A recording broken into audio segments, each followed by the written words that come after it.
শীতের এরকম সবজি, তাজা সবজি এখন প্রত্যেকটা ঘরে ঘরে থাকে, কিন্তু আমরা সব সময় একই রকমভাবে খাওয়ার চেষ্টা করি। দেখুন তো, এরকম সবজি কার কার ঘরে আসে? যদি থেকে থাকে তাহলে এরকম সবজি নিয়ে আমরা প্রত্যেক দিন নিত্য নতুন রেসিপি তৈরি করে ফেলতে পারি।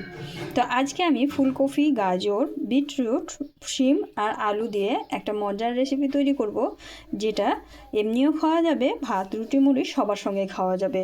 আর ছোট বাচ্চারা কিন্তু সবজি খেতে চায় না, কিন্তু এইভাবে যদি খাওয়ানো যায় তাহলে তারা ইচ্ছাকৃতই খেয়ে নেবে, এতটাই সুস্বাদু হয়। আসসালামু আলাইকুম বন্ধুরা, কেমন আছেন সবাই? আশা করি সবাই ভালো আছেন, সুস্থ আছেন। আলহামদুলিল্লাহ, আমরাও খুব ভালো আছি, সুস্থ আছি। সোনালী রান্নাঘর অ্যান্ড ব্লগ চ্যানেলে আপনাদের প্রত্যেককে স্বাগত জানাই। আজকের রেসিপিটা তৈরি করার জন্য আমি একটা বড় আস্ত গাজর নিয়েছি একটা বিটরুট, সামান্য একটু কাটা আছে, আর এখানে আছে কিছুটা সিম, আছে একটা ফুলকপি আর অল্প পরিমাণে আলু। তো এখন আমি এইগুলোকে কেটে ধুয়ে পরিষ্কার করে তারপরে আপনাদের সামনে নিয়ে আসছি। প্রত্যেকটা সবজি ছোট ছোট করে কিউব কিউব করে কেটে নিয়েছি, ধুয়ে পরিষ্কার করে নিয়েছি। দেখতেই পাচ্ছেন এখানে আছে বিটরুট, গাজর, শিম, আলু আর ফুলকপি। আপনাদের কাছে যদি মটরশুঁটি থাকে সেটাও কিন্তু অ্যাড করে দেবেন, আমার কাছে ছিল না তাই অ্যাড করা হয়নি। এখন আমি এগুলোকে রান্না করে নেব। তার জন্য প্রথমে একটা কড়াই নিয়েছি, কড়াইয়ের মধ্যে দিয়ে দিব অল্প পরিমাণে সরিষার তেল। তো বেশ কিছুটা সরষের তেল দিলাম, যেহেতু এই রেসিপিটা কিন্তু একদম ভাজা ভাজা হবে, আর এটা একদম ডাইরেক্ট ভাজা হবে, তাই একটু তেলের পরিমাণটাই বেশিই লাগবে। আর এটা সব সময় সরষের তেল দিয়েই ভাজার চেষ্টা করবেন, তাহলে খেতে বেশি ভালো লাগবে। এখন আমি দিয়ে দিলাম গোটা জিরা। এই গোটা জিরা দিয়ে যে কোনো ভাজা খেতে কিন্তু দুর্দান্ত লাগে, আর পাঁচ মিশালি সবজি ভাজা আরও ভালো লাগে। তার জন্য আমি প্রথমে জিরা দিয়ে দিলাম। জিরা দিয়ে ভালোভাবে তেলের সঙ্গে একটু নাড়াচাড়া করে নিচ্ছি, এতে জিরার ফ্লেভারটা সুন্দরভাবে বেরিয়ে আসবে।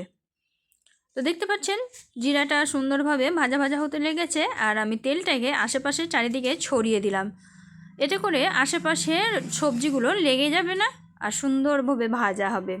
এখন আমি এর মধ্যে অ্যাড করে দেব আলু। যেহেতু আলু সিদ্ধ হতে একটু টাইম লাগে, তাই প্রথমে আলুটাকে দেব, দিয়ে ভালোভাবে ভেজে নেব। দেখতেই পাচ্ছেন আলুটা কিন্তু কিউব কিউব করে কেটে নিয়েছি। সবগুলো সবজি একইভাবে কাটবেন, তাহলে দেখতেও ভালো লাগবে আর খেতেও ভালো লাগবে। যে কোনো জিনিস দেখতে যদি ভালো লাগে, খেতে কিন্তু খুবই সুন্দর লাগে। আর দেখতে ভালো না লাগলে কিন্তু খেতে ইচ্ছাই করে না। তাই অবশ্যই চেষ্টা করবেন যে কোনো জিনিস রান্নার সময় যাতে দেখতেও ভালো লাগে, খেতেও ভালো লাগে। আর এভাবে যদি রান্না করেন তাহলে দেখতেও ভালো লাগবে, খেতেও ভালো লাগবে। আলুগুলো কিন্তু সুন্দরভাবে ভাজা হয়ে গেছে, আলুগুলো অবশ্যই সুন্দর করে ভেজে নেবেন। এখন আমি এর মধ্যে দিয়ে দিচ্ছি ফুলকপি। ফুলকপিগুলোও দেখতে পাচ্ছেন খুব একটা মোটা মোটা করে কাটিনি, আবার খুব ছোট করে কাটিনি, মিডিয়াম সাইজের করে কেটে নিয়েছি। যেহেতু আলু ভাজা হয়ে গেছে, তার জন্য এর মধ্যে আমি ফুলকপিটাও অ্যাড করে দিলাম। ফুলকপিটা দিয়ে আমি আস্তে আস্তে ভেজে নেব। তো দেখুন ফুলকপিটা দিয়ে আমি ভালোভাবে নাড়াচাড়া করে তেলের মধ্যে ভাজা ভাজা করে নিচ্ছি। এভাবে একটা একটা করে জিনিস দিয়ে যদি ভাজা ভাজা করেন তাহলে সবগুলো জিনিস সুন্দরভাবে ভাজা হবে, আর প্রত্যেকটা জিনিস সুন্দরভাবে রান্না হয়ে যাবে। আর একসঙ্গে যদি দিয়ে দেন তাহলে কোনোটা ভাজা হবে, কোনোটা ভাজা হবে না, এইভাবে ভালো লাগবে না। ফুলকপিটা খানিক ভাজা হয়েছে, তার মধ্যে অ্যাড করে দিলাম সিম, কারণ সিম আর ফুলকপি দুটোই সিদ্ধ হতে সমান টাইম লাগে। আর এখন দিয়ে দিচ্ছি গাজর, দিয়ে দেব বিটরুট। বিটরুটটা দিলে কিন্তু প্রত্যেকটা সবজি দেখবেন কালারটা অনেকটা চেঞ্জ হয়ে যায়। এর কারণ হচ্ছে বিটরুট মানুষ যদি খায় তাহলে বিটরুটের কালারের নিজের কালারের মতো করে নেয় মানুষকে, মানুষের সমস্ত রকমের অসুখ দূর করে আর মানুষকে হেলদি রাখে।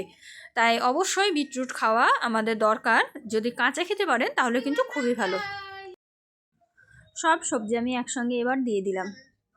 এখন হালকা আঁচে একটু নাড়াচাড়া করে ভালো করে ভাজা ভাজা করে নেব। যে দেখুন কত সুন্দর লাগছে কালারফুল সবজি।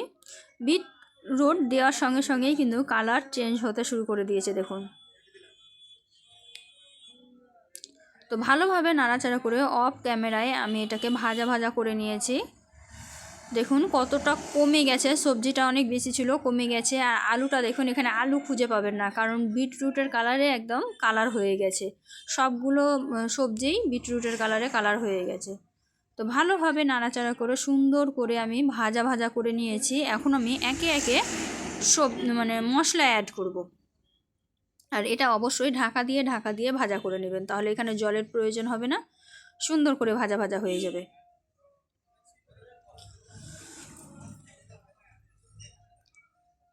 এখন আমি এর মধ্যে অল্প পরিমাণে লবণ অ্যাড করে দিলাম। আমি এটা আগেই দিতে পারতাম, আগে লবণটা দিয়ে দিলে কিন্তু অনেকটা জল ছেড়ে দিত, তখন কিন্তু সবজিটা অনেকটা জল জল হয়ে যেত। তার জন্য কিন্তু আগে ভাজা ভাজা করে নিয়েছি। এখন সব মশলা অল্প অল্প করে অ্যাড করে দিয়েছি জিরা ধনিয়া পাউডার, দিয়েছি লঙ্কা গুঁড়ো, দিলাম হলুদ গুঁড়ো। এখন আমি এগুলোকে আবারও হালকা আঁচে ভাজা ভাজা করব, তাহলে জলও ছাড়বে না আর সুন্দরভাবে সিদ্ধও হয়ে যাবে। অবশ্যই এটা হালকা আঁচে ঢাকা দিয়ে ভাজা করে নেবেন, তাহলে কিন্তু সুন্দরভাবে ঝরঝরা ভাজা হবে আর খেতেও কিন্তু সুস্বাদু হবে। তো দেখুন হলুদ মশলা দেওয়ার পরে কত সুন্দর কালারটা চেঞ্জ হয়ে গেল। এটাকে আমি নাড়াচাড়া করে দিলাম, দিয়ে এটা হালকা আঁচে ঢাকা দিয়ে কিছুক্ষণের জন্য আমি রেখে দেব।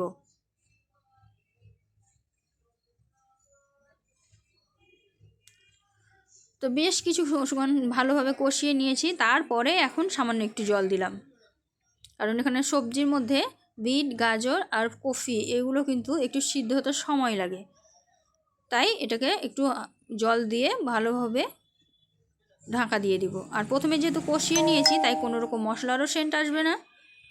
আর অল্প করে জল দিয়ে এইভাবে হালকা আঁচে ঢাকা দিয়ে সিদ্ধ করে নিলে খুব সুন্দরভাবে ভাজা ভাজা হয়ে যায়।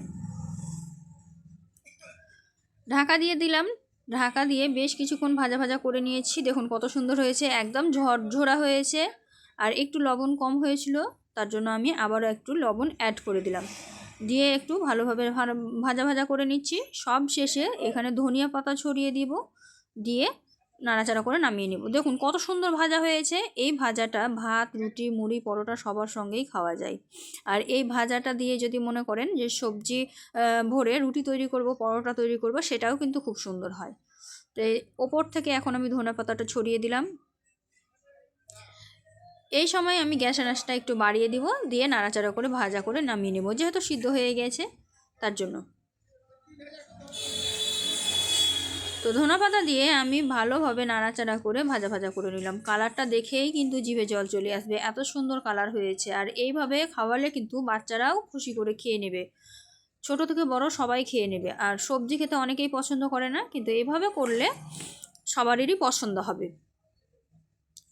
তো এতক্ষণ পর্যন্ত ভিডিওটা দেখার জন্য অসংখ্য ধন্যবাদ। আর ভিডিওটা কে কোথা থেকে দেখছেন একটু কমেন্টে জানাবেন। আর যারা যারা আমার চ্যানেলটিকে সাবস্ক্রাইব করতে ভুলে গেছেন তারা অবশ্যই আমার চ্যানেলটিকে সাবস্ক্রাইব করে দেবেন আর পাশে থাকা বেল আইকনটিকে প্রেস করে দেবেন, তাহলে আমার চ্যানেলে নিত্য নতুন রেসিপিগুলো আপনাদের সামনে চলে আসবে। এই যে দেখতে পাচ্ছেন আলুটা সুন্দরভাবে সিদ্ধ হয়ে গেছে, গাজরটাও আমি দেখিয়ে দিচ্ছি, দেখুন সুন্দরভাবে সিদ্ধ হয়ে গেছে। তো রান্নাটা কমপ্লিট হয়ে গেল। রান্নাটা কেমন লাগলো অবশ্যই একটু কমেন্টে জানাবেন।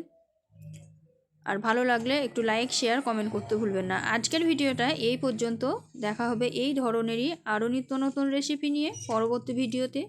তো ততক্ষণ সবাই ভালো থাকবেন, সুস্থ থাকবেন, আর আমার জন্য একটু বেশি বেশি করে দোয়া করবেন।